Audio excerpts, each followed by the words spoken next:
Getting the right finance is just one part of the equation. You also need to make sure we're getting the rent to cover the mortgage payments. So watch this video to make sure you've got the right power team member to be the protector of your wealth and income.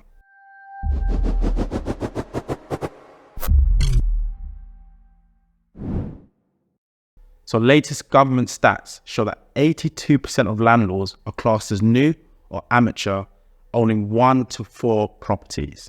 I want to make a bold claim here, but that's not going to be enough to generate the income to support your lifestyle, your dreams, and your legacy.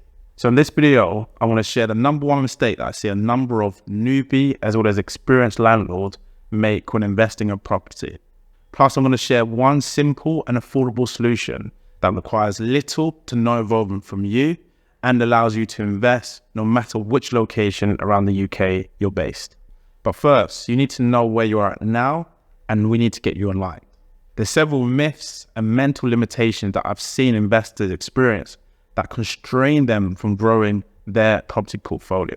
Building a property portfolio can be super easy, but we can be our worst enemy. Some of the myths and limitations are, I have to be rich. I have to have a huge amount of wealth. I have to save up X amount of money. I have to pay off my house first. I have to do this. I have to do that. But first, we have to cast our minds back to why you even want to invest in property. It's not because you love the bricks and mortar or you love the grey roof. But most commonly, let's be honest, it's because you want to leave a nest egg for your family. You want to supplement the income that you generate with your working career. You want to have money to go on holidays. You want to pay for certain luxuries. You want to leave a legacy.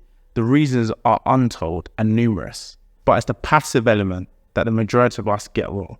And that leads on to the number one myth and constraint that will either stop you or someone you know from growing a really good property portfolio. Especially if you're based in southern areas like London, Brighton, finding properties that will yield a 10% return, which is common for myself, as well as our clients, is going to be truly very difficult. Higher interest rates, higher property prices have made that even more challenging. The odds are really stacked against you, especially when you're based in southern areas. So I have a client, CJ, he's based in an area where the average property price is £500,000 and the average rent he would receive is just £2,000 a month, i.e. £24,000 over the year. So he will need to invest £125,000 to £150,000, including stamp duty, deposit, professional fees. And using an interest rate of 6%, the mortgage cost is £22,500. Without even factoring voids or management costs, you're looking around a net of £1,500, £125 for the month. But that's in exchange for having to invest £125,000/£150,000. All that being said, that's a 1% return on investment. And remember, we're being uber conservative because we're not factoring in management costs, voids, maintenance, etc. So now we can start to see a clear link between why the majority of landlords and investors can be stuck at 1, 2, 3 properties at max and not really build that retirement pot that they need.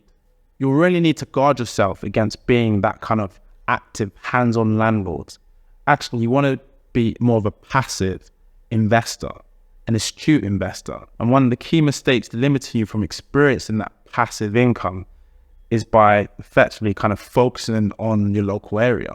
And what I mean by that is an area where you know really well, or whether it's within 10, 15 minutes drive. I'm not saying it hasn't worked for many other investors or it can't work at all, but especially when you're based in some areas, the numbers just don't stack up. It's going to be really difficult, as we've seen from that example I've explained earlier. You're effectively going to be leaving money on the table, which is going to limit your ability to grow that pension pot, that wealth for you and your family. But there's a simple and proven solution. For example, I have one client, he lives in France, and his whole focus is on finding and investing in high-yielding properties in undervalued areas. This is the exact same kind of mindset that private equity and pension funds have. You know, they're big institutions. They don't go and focus on properties just based locally because they wouldn't find that type of return. They're looking and scouring all around in different areas to make sure that they're finding good high-yielding properties and in areas that are undervalued, so they get the income that they're looking for, as well as that higher capital appreciation. So if you're struggling or experiencing that challenge with finding like good investments in your local area, It's just a change of perspective. It's just thinking outside the box to think, actually, let me look elsewhere. Investing locally can work. I'm not saying it can't, but investing further afield in an area that's got growth potential, it's got high yielding returns, and working with really good, solid professionals that you can rely upon can really unlock the growth and scale your property portfolio above the 1, the 2, the 3 properties. So if you're interested in taking the next step, exploring what that could look like to grow your property portfolio, scale it, investing up and coming areas, and working with good, solid professionals that will help grow your wealth and your income, then just click the link below and you'll get access to our new Property Investors Toolkit. But if you're kind of sat on the fence still and you want to know how to find the right type of professionals to work with, the professionals that aren't a pack of wolves that are just out for your money and not out for helping you and partnering with you to scale your portfolio, then click the link below or watch this video that will come up, and that will share with you the 8 steps that we would recommend to find the right type of property professional.